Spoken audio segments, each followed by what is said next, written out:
President Ibrahim Traoré survives assassination attempt. The presidential palace confirmed early this morning that an attempted poisoning of President Ibrahim Traoré was foiled late last night. Authorities remain tight-lipped, but sources close to the administration say the suspect is a close aide. No official arrests have been made. Tension rises in Ouagadougou as military checkpoints tighten and rumors swirl of a wider plot. The night before the world found out, the palace was eerily quiet. Too quiet. The kind of silence that feels like the pause between lightning and thunder. Ibrahim sat at the long, polished dining table, eyes fixed on the untouched goblet of a hibiscus wine in front of him.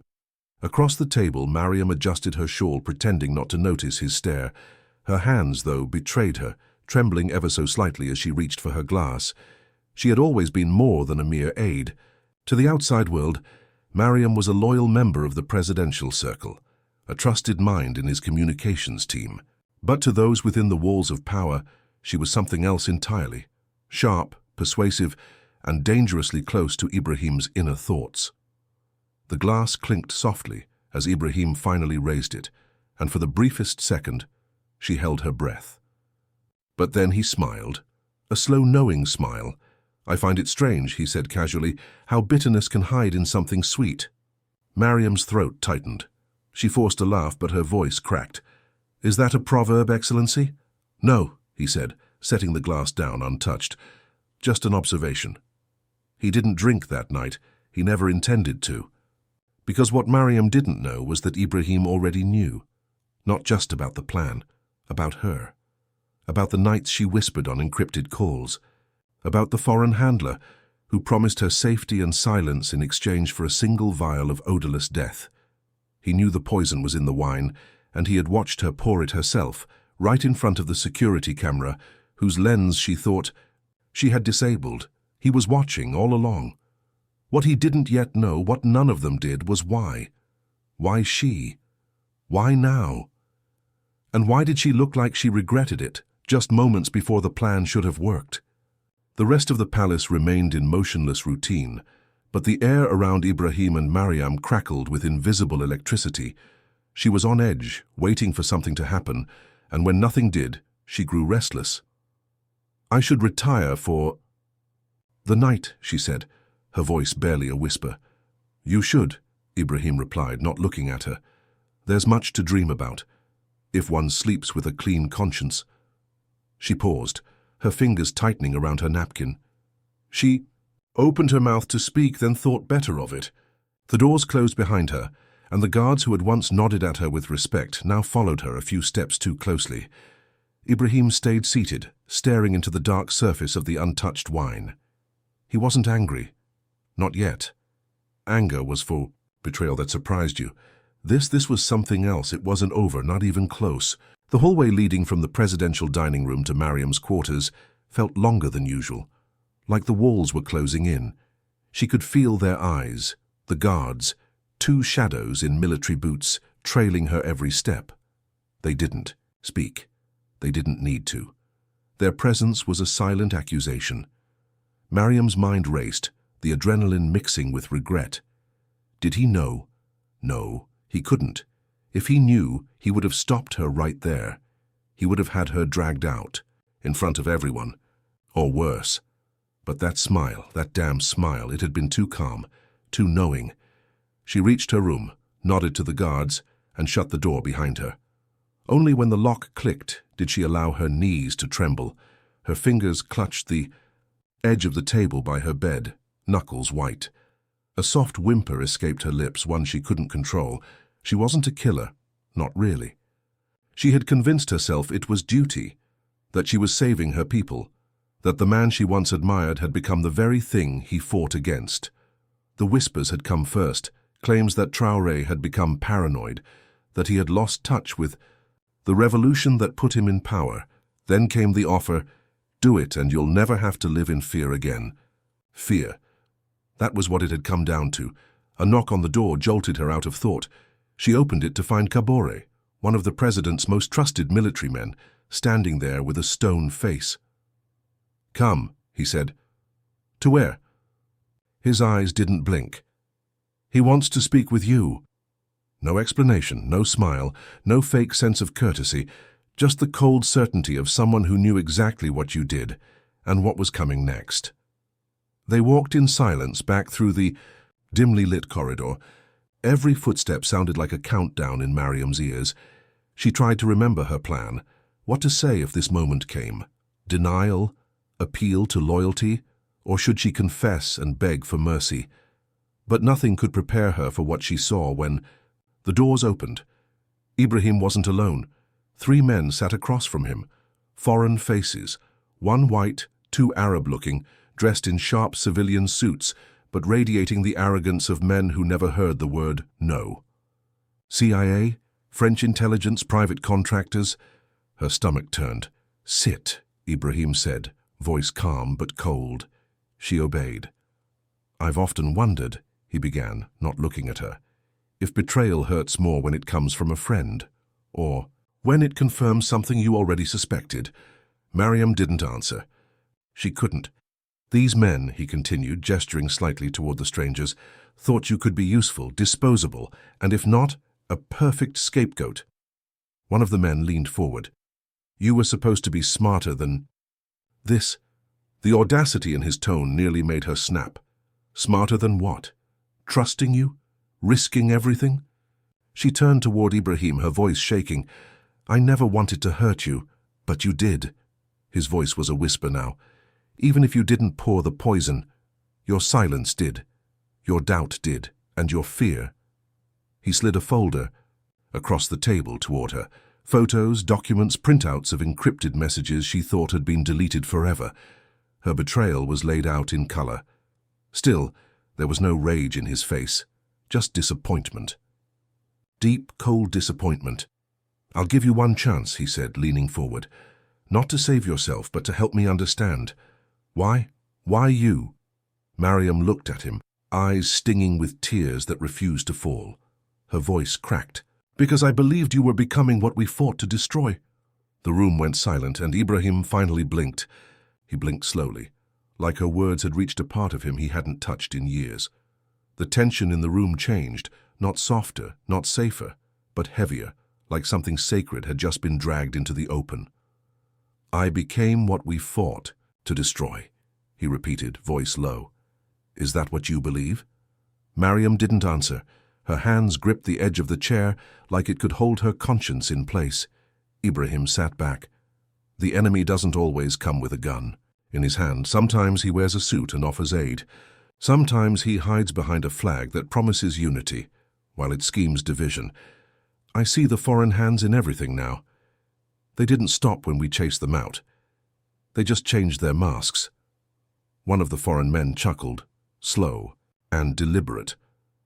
"You talk like a man at war with shadows, President, but you forget. You invited us in when it suited you." Ibrahim's head snapped in his direction. "I used you. That's different.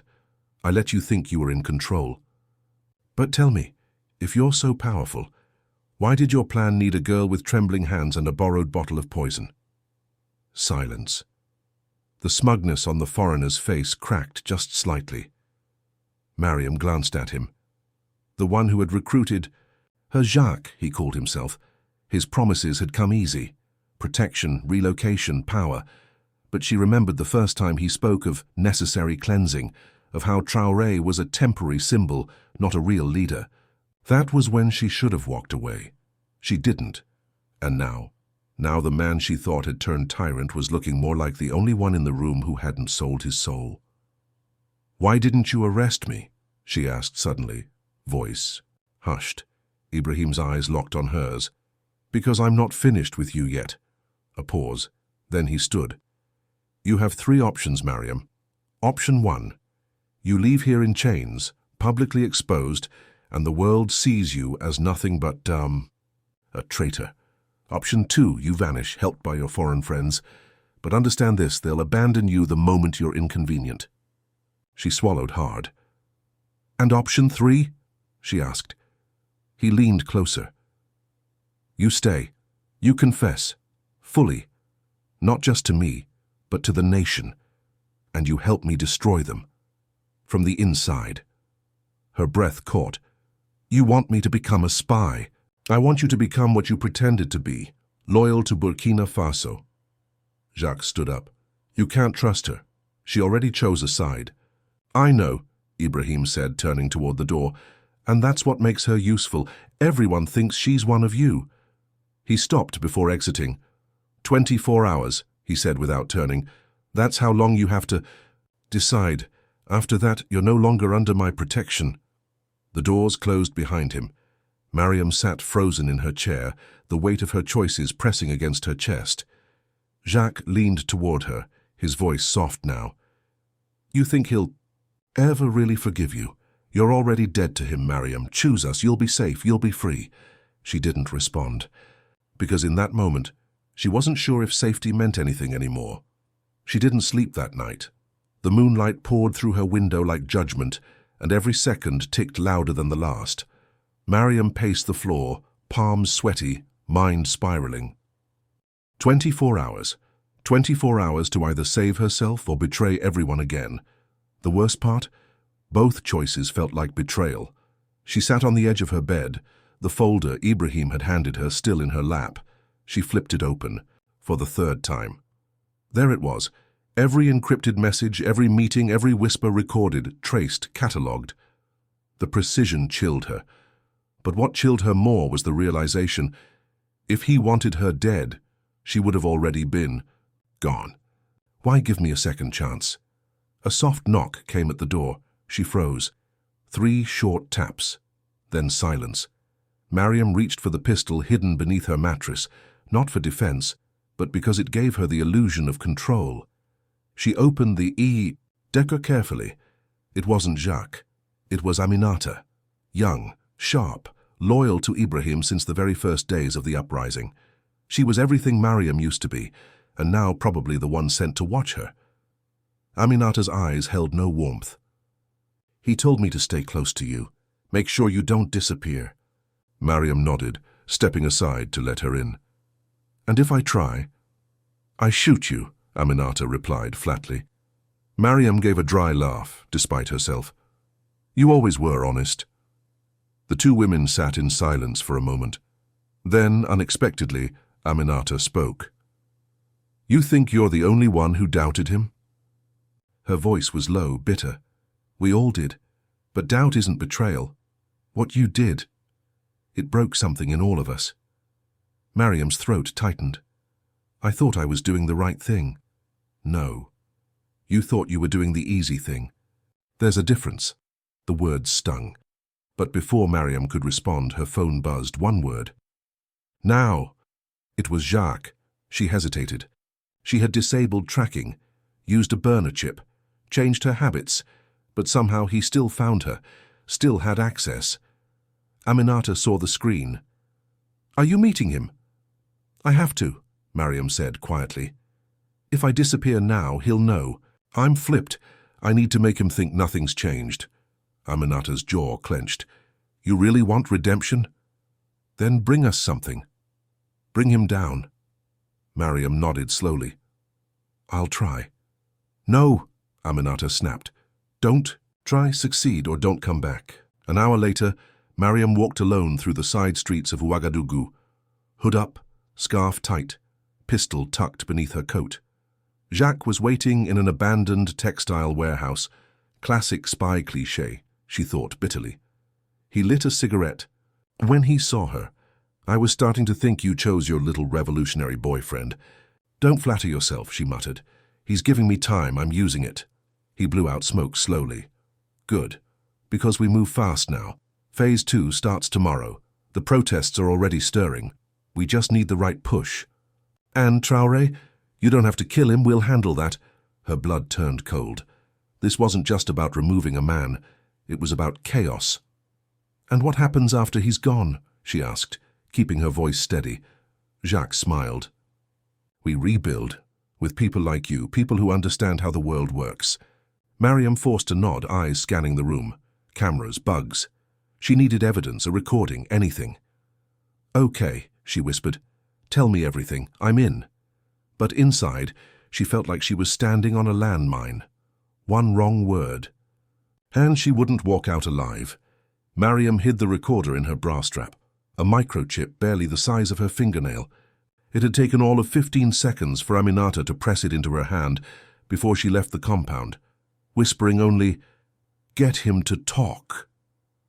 Now, with Jacques standing in front of her, calmly sketching the collapse of a government, she knew just how real the danger had become. He walked over to a dusty workbench and unrolled a large creased map of the capital. There will be 2 coordinated flashpoints tomorrow morning. Protesters, agents, embedded militia. We won't need more than 30 minutes of chaos. When the city starts to burn, the military will be forced to pick sides. He tapped twice on the map. This is where Traoré will fall. Mariam's heart thudded. "And what happens to everyone else?" she asked, voice soft. Jacques smirked. "Collateral. The world will mourn, of course. The UN will send statements, the usual noise, but it'll be over before anyone actually lifts a finger." He looked up at her, eyes cold. "You still with us?" She hesitated, just long enough for him to notice. "I need to know this isn't a game to you, Mariam," he said, stepping closer. "You get cold feet now, and you're not just dead. You'll wish you were." She forced herself to meet his gaze. "I'm not going anywhere." The lie tasted like ash.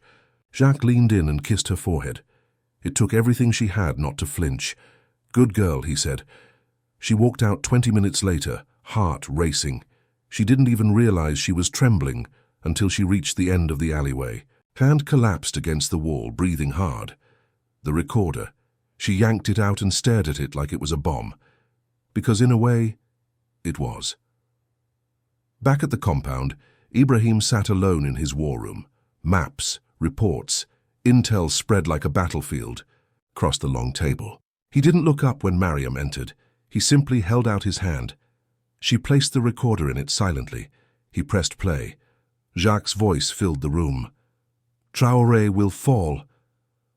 We won't need more than 30 minutes. You're not just dead. You'll wish you were." When the recording ended, Ibrahim sat still for a long moment. Then he finally looked at her. "You still believe I became what we fought to destroy?" Mariam's eyes filled, but she shook her head. "No," she whispered. I think I stopped believing in anyone, and that was my biggest mistake." He nodded slowly, then handed her a pistol. "No more hiding. You're with me now. Tomorrow we stop them." She took it without hesitation. "Whatever it takes," she said. Because now it wasn't just about redemption, it was war. The sun hadn't even crept over the rooftops when the streets began to swell. At first, it looked like an ordinary protest. Students with signs, angry chants, rhythmic claps echoing against the walls of Ouagadougou. But Ibrahim knew better. These weren't citizens moved by anger. They were actors in a well-rehearsed performance, trained to ignite chaos on cue. From the top floor of the presidential compound, Mariam watched the crowd build like rising floodwater. She could feel the tension in her skin, in the way the soldiers below gripped their rifles, eyes scanning rooftops and alleyways. "They'll breach the second checkpoint within 15 minutes, said Aminata, her tone clipped. "After that, they'll hit the radio tower. Communications will go dark. Unless we beat them to it," Ibrahim said. Mariam turned toward him. He was calm, almost eerily so, military uniform pressed, his face unreadable. But behind, his eyes, she could see the weight of everything he carried. This wasn't just about power or survival. This was his country's last breath before the plunge. He turned to her. "Are you ready?" She nodded. "Tell me what to do."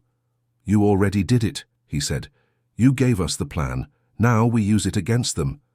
She hadn't thought it would feel like this, being back on his side. It wasn't comfort, it wasn't relief. It was guilt wrapped in purpose, like a sinner finally confessing, but knowing forgiveness won't undo the damage. He handed her an earpiece. "You're going in." Her stomach dropped. "What?" "They trust you. Jacques still believes you're his. You'll go with them, guide them to what they think is a weakness in the security grid. But it'll be a trap. The second they make a move, we shut it all down." She blinked, pulse thundering. "What if they suspect? Then you improvise or you die. Simple, brutal, real." Minutes later, she was in the back of a black SUV, sliding through the streets in a convoy led by Jacques himself. He didn't speak, didn't even look at her. The silence was worse than shouting. When they reached the corner near the telecom station, he finally turned. "We move fast," he said. "We don't hesitate. Traoré won't know what hit him." She nodded, but he was wrong. Ibrahim knew exactly what was coming. As they approached the checkpoint, the plan unfolded like clockwork. The foreign mercs breached the gate with controlled force, their fake ID badges buying them just enough time to get inside. Mariam walked with them, calm on the outside, screaming on the inside. Then came the signal, one word in her earpiece: "Now." She stepped back just as the walls erupted. Aminata and her team stormed in from the side entrance, rifles raised, voices sharp. "Drop your weapons, hands up, now!" Confusion exploded. The mercs froze. One reached for his sidearm and was dropped with a single shot to the chest. Screams echoed. Jacques turned toward Mariam, betrayal etched across his face. "You set us up?" "No," she said, her voice steady. "You set yourself up. I just let you talk long enough." He lunged. She didn't flinch. Her finger squeezed the trigger. One bullet, right to the shoulder, just enough to drop him. She walked over as he writhed on the ground, gasping, his teeth bared like a wounded animal. "You lied to me," she said quietly, "and I let you. That's on me." Ibrahim stepped in behind her, boots echoing on the concrete. "It's over," he told Jacques. "Your little rebellion dies here." Jacques coughed blood. "You think this stops with me?" "No," Ibrahim said, "but it starts with you." They didn't celebrate.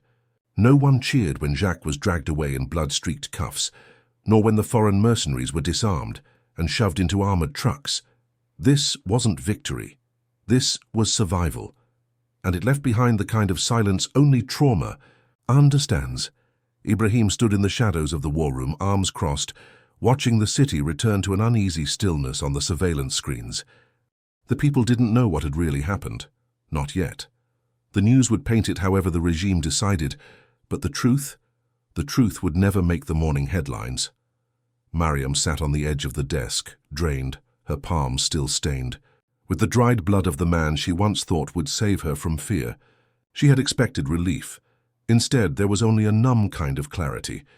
"He said it wouldn't stop with him," she murmured. "It won't," Ibrahim replied, not looking at her. "There's always another hand pulling the string behind. The puppet." "Then what now?" she asked. He looked at her finally. His expression wasn't anger or disappointment. It was a kind of weary respect. The kind you give to someone who's walked through fire and came out with their skin still smoking. "Now," he said, "we turn the cameras inward." He handed her a folder, thinner than the first, but no less damning. She flipped it open and froze. Names, faces, coordinates, ministers, advisors, officers inside his own government. Some she had trusted. One of them had even helped raise her. "These people," she whispered. "They knew," Ibrahim said. "Some stayed silent. Some helped. Some were waiting for the right moment to choose a side. Now we make sure they don't get the chance." Mariam stared at the list. Her chest tightened. "I was one of them." "No," he said calmly. "You were used by them. There's a difference. But redemption isn't given, it's earned." She nodded barely. "And if I can't earn it?" He gave a small, bitter smile. "Then you'll die trying, same as the rest of us." That night, the compound shifted into something darker. Every room held whispers. Every hallway echoed footsteps that walked like they carried secrets. Mariam moved through it like a ghost, the folder under her arm, the gun heavier than ever on her hip. She was no longer under watch. Aminata had even nodded at her with something close to respect. But it didn't feel like forgiveness. Just mutual. Understanding between two people who'd bled for the same man, and still weren't sure it had been worth it. She entered her room and locked the door, and that's when she saw it. A single envelope resting on her pillow. No name, no seal. Just a single line inside, typed in black ink. "You chose wrong, and we're not finished." Her blood ran, cold. It wasn't over. Not even close. Mariam stared at the note until her eyes burned. "You chose wrong, and we're not finished." She read it again, then again. The warning wasn't loud. It didn't need to be. Its silence was more dangerous than any threat shouted in her face.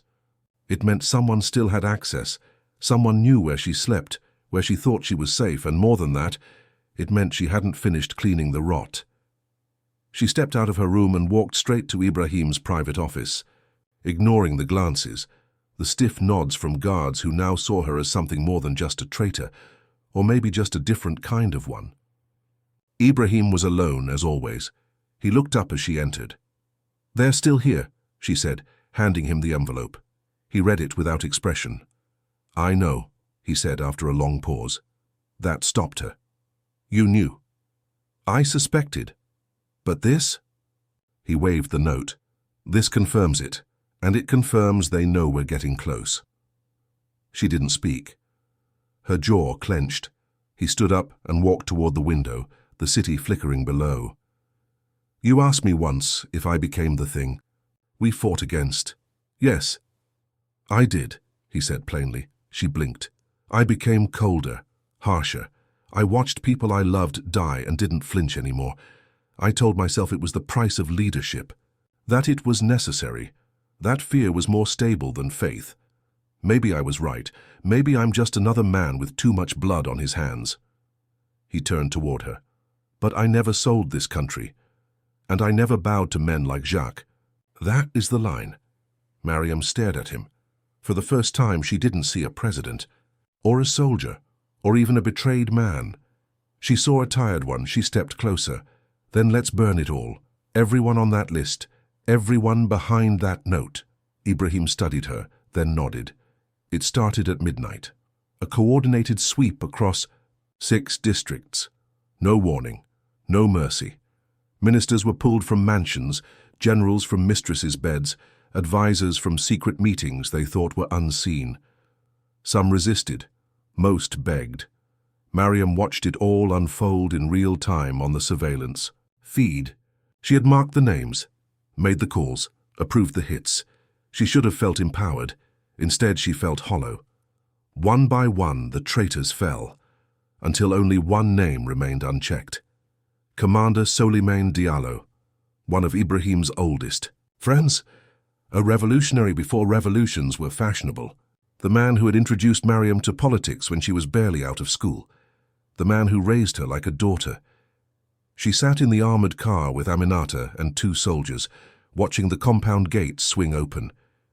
"He's armed," the Intel had said. "He won't come quietly." They found him sitting alone in his garden. He didn't run, didn't plead, just looked at Mariam and nodded once, slowly. "I knew you'd be the one," he said, one way or another. Her gun shook in her hands. "You were with them," she said, voice low. He gave a sad smile. "I was with me. I just stopped, believing in the dream when I saw how many nightmares it took to keep it alive." Aminata raised her weapon. "No," Mariam said, stepping forward. "He's mine." He didn't resist. She pointed the gun. He closed his eyes, and for a moment she saw her old self, young, naive, full of fire. She pulled the trigger.